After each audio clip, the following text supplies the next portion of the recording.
10ನೇ ತರಗತಿಯ ವಿದ್ಯಾರ್ಥಿಗಳಿಗೆ ಚಾನಲ್ಗೆ ಸ್ವಾಗತ. ನೋಡಿ, ಕಳೆದ ವಿಡಿಯೋದಲ್ಲಿ ನಾವು ಈ ಹಿಂದಿ ಪ್ರಶ್ನೆ ಪತ್ರಿಕೆ 24 ಪ್ರಶ್ನೆಗಳಿಗೆ ಉತ್ತರಗಳನ್ನು ನೋಡಿದೆವು. ಈಗ 25ನೇ ಪ್ರಶ್ನೆ ನೋಡಿ. ನಿಮ್ನಲಿಖಿತ ಪ್ರಶ್ನೋं के उत्तर 3-4 ವಾಕ್ಯೋं में लिखिए.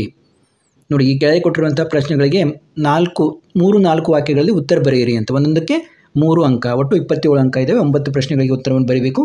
कश्मीरी सेब पाठ में लेखक पाठकों को क्या चेतावनी देते हैं.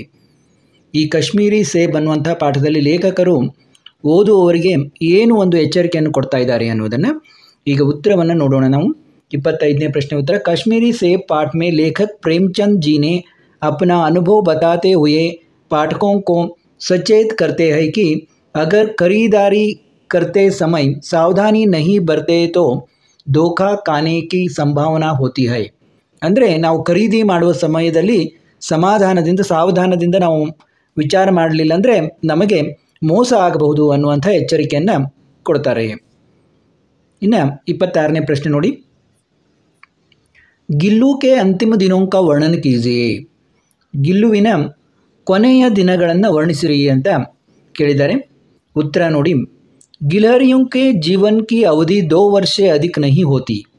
ನೋಡಿ, ಈ ಅಳಿಲಿನ ಒಂದು ಜೀವನದ ಅವಧಿ 2 ವರ್ಷಕ್ಕಿಂತ ಹೆಚ್ಚಿಗೆ ಇರೋದಿಲ್ಲ ಅಂತ. ಅಥವಾ ಗಿಲ್ಲು ಕಿ ಜೀವನ ಯಾತ್ರಾ ಕಾ ಅಂತ್ ಆ ಹಿ ಗಯಾ.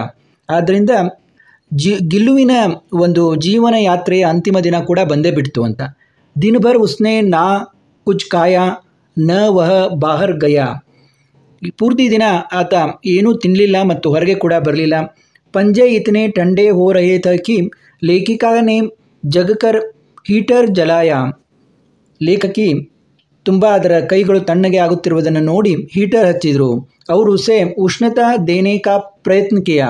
ಅದರಿಂದ ಅದರ ಕೈಗಳನ್ನು ಬೆಚ್ಚಗೆ ಮಾಡಲಿಕ್ಕೆ, ಹಸ್ತಗಳನ್ನು ಬೆಚ್ಚಗೆ ಮಾಡಲಿಕ್ಕೆ ಪ್ರಯತ್ನ ಮಾಡಿದರು ಅಂತ. ಪರಂತು ಪ್ರಭಾವತ್ ಕಿ ಪ್ರಥಮ ಕಿರಣ್ ಕೆ ಸಾಥಿ ವಹ ಚಿರ್ ನಿದ್ರಾ ಮೇ ಸೋ ಗಯಾ. ನೋಡಿ, ಹೀಗೆ ಹೇಳಿದ್ದಾರೆ.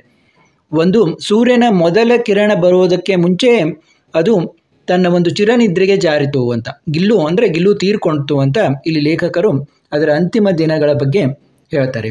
ಇನ್ನು 27ನೇ ಪ್ರಶ್ನೆ ನೋಡಿ. ನಮಾಜ್ ಕಿ ಪ್ರಾಸಂಗಿಕತಾಕ್ಕೆ ಬಾರೆ ಮೇ ಲಿಖಿಯೇ. ನಮಾಜದ ಒಂದು ಪ್ರಸಂಗದ ಬಗ್ಗೆ ಹೇಳಿರಿ ಅಂತ ಕೇಳಿದ್ದಾರೆ. ಇಲ್ಲಿ ಸೋಷಿಯಲ್ ಜಬ್ ತುಮ್, ಇಲ್ಲಿ ಸ್ವಲ್ಪ ಹಿಂದೆ ಮುಂದೆ ಆಗಿದೆ ನೋಡಿ. 27ನೇ ಪ್ರಶ್ನೆ ಇಲ್ಲಿದೆ. ಜಬ್ ತುಮ್ ನಮಾಜ್ ಪಡ್ತೆ ಹೋ ತೋ ತುಮ್ ಅಪನೆ ಶರೀರ್ ಸೆ ಇತರ ಬ್ರಹ್ಮಾಂಡ ಕಾ ಏಕ್ ಹಿಸ್ಸಾ ಬನ್ ಜಾತೆ ಹೋ. ಯಾವಾಗ ನೀನು ನಮಾಜನ್ನು ಓದ್ತೀಯ ಆವಾಗ ಈ ಬ್ರಹ್ಮಾಂಡದ ಒಂದು ಭಾಗವಾಗಿ ನಿನ್ನ ಶರೀರ ಮಾರ್ಪಡ್ತದೆ ಅಂತ. ಜಿಸ್ಸೆ ದೌಲತ್ ಆಯು ಜಾತಿ ಯಾ ಧರ್ಮ ಪಂಥ ಕಾ ಕೋಯಿ ಭೇದ ಭಾವ ನಹಿ ಹೋತಾ. ನೋಡಿ, ಅಬ್ದುಲ್ ಕಲಾಂ ಅವರ ಪಾಠದಿಂದ ಹೇಳ್ತಾ ಇರೋ ಇದನ್ನು. ಆಗ ಒಂದು ನಮಾಜನ್ನು ಓದುವಾಗ ಯಾವುದೇ ಒಂದು ದೌಲತ್, ಶ್ರೀಮಂತಿಕೆ, ನಾನು ತುಂಬ ಗಟ್ಟಿ ಇದ್ದೀನಿ, ಆಯುಷ್ಯವಂತನಿದ್ದೀನಿ ಅನ್ನೋದಾಗಲಿ, ಅಥವಾ ಜಾತಿ, ಧರ್ಮ, ಪಂಥ ಯಾವುದರ ಭೇದ ಭಾವವೂ ಇಲ್ಲ ಅಂತ ಉಂಟಾಗೋದಿಲ್ಲ ಅಂತ ಅವರು ಹೇಳ್ತಾರೆ. ಇನ್ನು 28ನೇ ಪ್ರಶ್ನೆ ನೋಡಿ. ಸೋಷಿಯಲ್ ನೆಟ್ವರ್ಕಿಂಗ್ ಏಕ್ ಕ್ರಾಂತಿಕಾರಿ ಖೋಜ್ ಹೈ ಕೈಸೆ. ಏನು ಇದು ಸಾಮಾಜಿಕ ಏನೊಂದು ಜಾಲತಾಣ ನೆಟ್ವರ್ಕಿಂಗ್ ಇದೆಯಲ್ಲ, ಇದೊಂದು ಕ್ರಾಂತಿಕಾರಿ ಖೋಜ, ಅಂದರೆ ಒಂದು ತುಂಬ ಕ್ರಾಂತಿಕಾರಿ ಸಂಶೋಧನೆ ಅಂತ ಯಾವ ರೀತಿ ಅಂತ ಹೇಳ್ತೀರಿ ಅಂತ ಕೇಳಿದ್ದಾರೆ. ನೋಡಿ, 28ನೇ ಪ್ರಶ್ನೆ. ಫೇಸ್ಬುಕ್ ನೋಡಿ, ಇಲ್ಲಿ ಮೇಲೆ ಸ್ವಲ್ಪ ಹೆಚ್ಚು ಕಡಿಮೆ ಆಗಿದೆ. ಇದು 28ನೇ ಪ್ರಶ್ನೆ ಉತ್ತರ. सोशल नेटवर्किंग एक क्रांतिकारी खोज है जिसने दुनिया भर के लोगों को एक जगह पर लाख खड़ा कर दिया है. सोशल नेटवर्किंग के कई साइट्स है जैसे फेसबुक, आर्कुट, ट्विटर, लिंक्डइन आदि. इन साइटों के कारण देश विदेश के लोगों के रहन सहन, वेशभूषा, खान पान के अलावा संस्कृति, कला आदि का प्रभाव शीघ्र न शीघ्र हमारे समाज पर पड़ रहा है. ನೋಡಿ, ಈ ಸೋಷಿಯಲ್ ನೆಟ್ವರ್ಕ್ ಅನ್ನೋದು ಒಂದು ಕ್ರಾಂತಿಕಾರಿ ಸಂಶೋಧನೆ ಅಂತ ನಾವು ಹೇಳ್ಬೋದು. ಏಕೆಂದರೆ ಈ ದುನಿಯಾ ಭರ್, ಅಂದರೆ ಈ ಜಗತ್ತಿನ ತುಂಬ ಜನರು ಲೋಗೋಂಕೋ ಏಕ್ ಜಗಹ ಪರ್ ಲಾಖ್ ಖಡಾ ಕರ್ ದಿಯಾ ಹೈ, ಜನರನ್ನು ಒಂದು ಕಡೆ ಇದನ್ನು ತಂದು ನಿಂದ್ರಿಸಿದೆ ಅಂತ. ಯಾವ ರೀತಿ ಅಂತಂದರೆ ಅನೇಕ ಸೈಟ್ಸ್ಗಳಿವೆ ಈ ಸೋಷಿಯಲ್ ನೆಟ್ವರ್ಕಿಂಗ್ನಲ್ಲಿ. ಯಾವ್ಯಾವ ಅಂದರೆ ಫೇಸ್ಬುಕ್ಕು, ಆರ್ಕೋಟು, ಲಿಂಕ್ಡ್ಇನ್ನು, ಟ್ವಿಟರ್ ಇತ್ಯಾದಿ.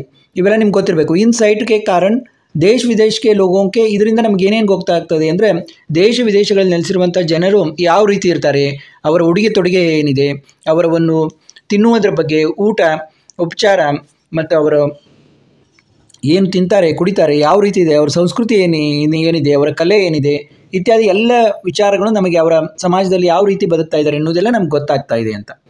ಇನ್ನು 29ನೇ ಪ್ರಶ್ನೆ ನೋಡಿ, ಗಿಲ್ಲು ಕೆ ಕಾರ್ಯಕಲಾಪ್ ಕೆ ಬಾರೆ ಮೇ ಲಿಖೆ, ಗಿಲ್ಲುದ ಒಂದು ಕಾರ್ಯಕಲಾಪದ ಬಗ್ಗೆ ತಿಳಿಸಿ ಅಂತಂದಿದ್ದಾರೆ. 29ನೇ ಪ್ರಶ್ನೆ ನೋಡಿ,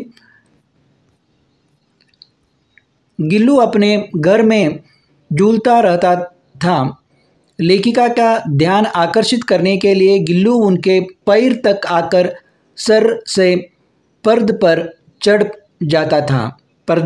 जाता था, उसी तेजी से उतरता था। वर्मा जी को चौंकाने के लिए वह कभी फूलदान के फूलों में, कभी पर्दे के चुन्नट में, कभी सोनजूही की पत्तियों में छिप जाता था. ಅಂದರೆ ಲೇಖಕಿಯ ಗಮನ ಸೆಳೆಯಲಿಕ್ಕೆ ಅದು ಏನೇನು ಮಾಡ್ತಾ ಇತ್ತು ಅನ್ನೋದನ್ನು ಇಲ್ಲಿ ವರ್ಣಿಸಿದ್ದಾರೆ.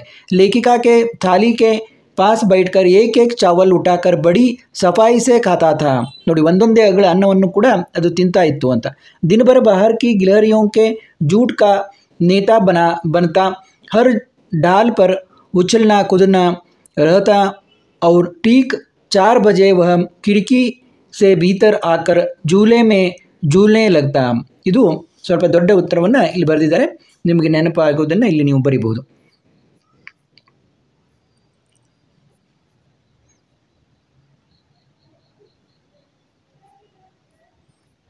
ನೆಕ್ಸ್ಟ್ ನೋಡಿ, ಮಾತೃಭೂಮಿ ಕಾ ಸ್ವರೂಪ ಕೈಸೆ ಸುಶೋಭಿತ ಹೈ. ಮಾತೃಭೂಮಿಯ ಸ್ವರೂಪ ಯಾವ ರೀತಿ ಸುಶೋಭಿತ ಇದೆ. ಮಾತೃಭೂಮಿ ಅಮರೋं की जननी है, भारत माँ की ऊर में गांधी बुद्ध और राम शाहित है. ಭಾರತ್ ಮಾತಾ ಕೆ ಏಕ್ ಹಾತ್ ಮೇ ನ್ಯಾಯ ಪತಾಕ और दूसरे हाथ में ज्ञान दीप है. ಒಂದು ಕೈಯಲ್ಲಿ ನ್ಯಾಯ ಪತಾಕೆ ಇದೆ, ಇನ್ನೊಂದು ಕಡೆಯಲ್ಲಿ ಜ್ಞಾನ ದೀಪ ಇದೆ. ಜಗತ್ का रूप बदलने के लिए कवि भारत माँ से निवेदन कर रहे हैं. ಈ ಜಗದ ರೂಪವನ್ನು ನೀನು ಬದಲಿಸುವಂತ ಕವಿ ಭಾರತ್ ಮಾತೆ ಹತ್ರ ಕೇಳ್ತಾ ಇದ್ದಾರೆ. ಭಾರತ್ ಮಾ ಕೆ ಸಾಥ್ ಕೋಟಿ ಕೋಟಿ ಲೋಗ್ ಹೈ, ನಿನ್ನ ಜೊತೆ ಸಾವಿರ ಸಾವಿರ ಜನರಿದ್ದಾರೆ ಅಂತ ಕವಿ ಹೇಳ್ತಾನೆ. ಜೈ ಹಿಂದ್ ಕಾ ನಾದ್ ಸಕಲ ನಗರ ಅವ್ರ ಗ್ರಾಮ ಪರ್ ಗೂಂಜ್ ಉಠಾ ಹೈ. ಜೈ ಹಿಂದ್ ಅನ್ನುವಂಥ ಒಂದು ನಾದ ಎಲ್ಲ ನಗರ ಪಟ್ಟಣ ಗ್ರಾಮಗಳಲ್ಲಿ ನಮಗೆ ಕೇಳಿ ಬರ್ತಾ ಇದೆ ಅಂತ. ಇನ್ನು ನೆಕ್ಸ್ಟ್ ಪ್ರಶ್ನೆ ನೋಡಿ, ದಿನಕರ್ ಜಿ ಕೆ ಅನುಸಾರ ಮಾನವ್ ಕಾ ಸಹಿ ಪರಿಚಯ ಕ್ಯಾ ಹೈ. ದಿನಕರ್ ಅವರ ಪ್ರಕಾರ ಮನುಷ್ಯನ ಸರಿಯಾದ ಒಂದು ಪರಿಚಯ ಯಾವುದು ಅಂತ ಕೇಳಿದ್ದಾರೆ. मानव के बीच स्नेह का बांधना मानव की सिद्धि है. जो मानव दूसरे मानव से प्रेम का रिश्ता जोड़कर आपस की दूरी को मिटाए वही मानव कहलाने का अधिकारी होगा. स्वयं को पहचानना, बुद्धि पर चैतन्य की जीत करना. ನೋಡಿ, ಇದೆಲ್ಲ ಮಾನವನ ಒಂದು ಪರಿಚಯ ಅಂತ ಕವಿ ಹೇಳ್ತಾರೆ. ನಾನು ಹೆಚ್ಚು ವಿವರಣೆ ಕೊಡ್ತಾ ಹೋಗೋದಿಲ್ಲ, ತುಂಬ ವಿಡಿಯೋ ದೊಡ್ಡದಾಗೋದ್ರಿಂದ.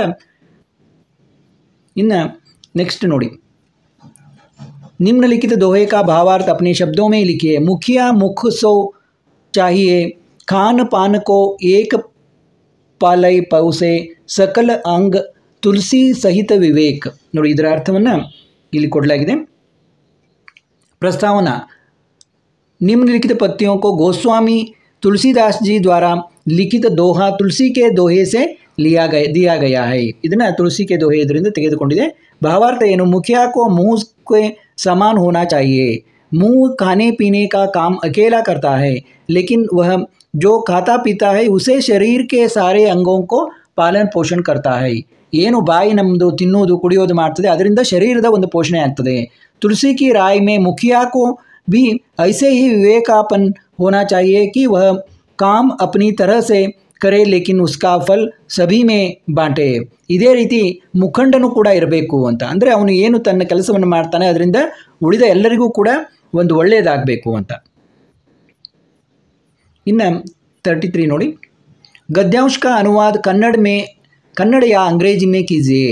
ಇದರ ಅನುವಾದವನ್ನು ಮಾಡ್ರಿ ಅಂತ. इंटरनेट द्वारा घर बैठे बैठे खरीदारी कर सकते हैं, कोई भी बिल भर सकते हैं, इससे दुकान जाने और लाइन में ಗಂಟೋ ಕಡೆ रहने का समय बच सकता है.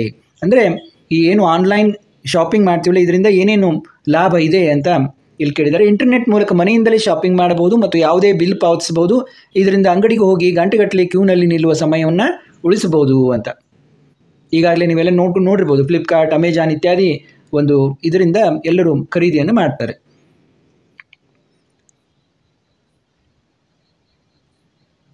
ನಿಮ್ನಲಿಖಿತ ಪ್ರಶ್ನೋं के उत्तर 5-6 वाक्यों में लिखिए.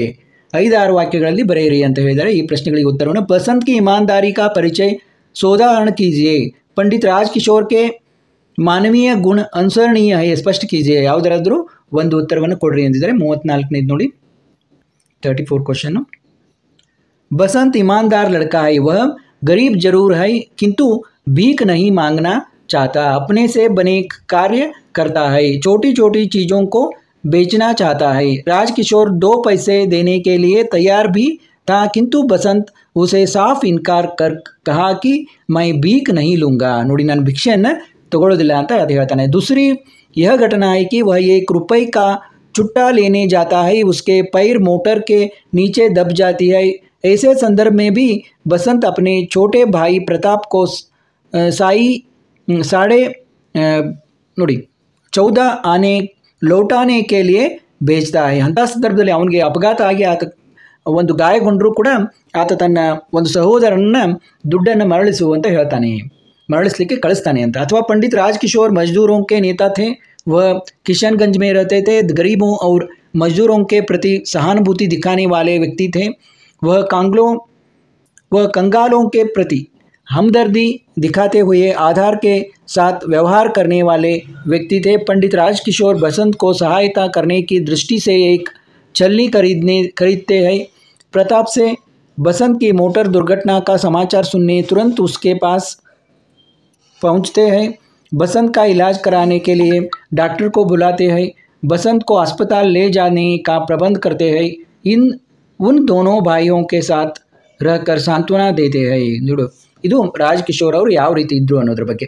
ಇನ್ನು 35ನೇ ಪ್ರಶ್ನೆ ನೋಡಿ, ನಿಮ್ನಲಿಖಿತ ಕವಿತಾಂಶ ಪೂರ್ಣ ಕೀಜಿಯೇ, ರಾಮ ನಾಮ ಉಜಿಯಾರ. ನೋಡಿ, ಕವಿತಾಂಶವನ್ನು ನೀವು ಪೂರ್ಣ ಬರೀಬೇಕು. राम नाम मणिदीप धरो, जीह देहरी द्वार, तुलसी भीतर बाहिरो, जो चाहसी उजियार. ಇನ್ನು 36ನೇ प्रश्न ನೋಡಿ,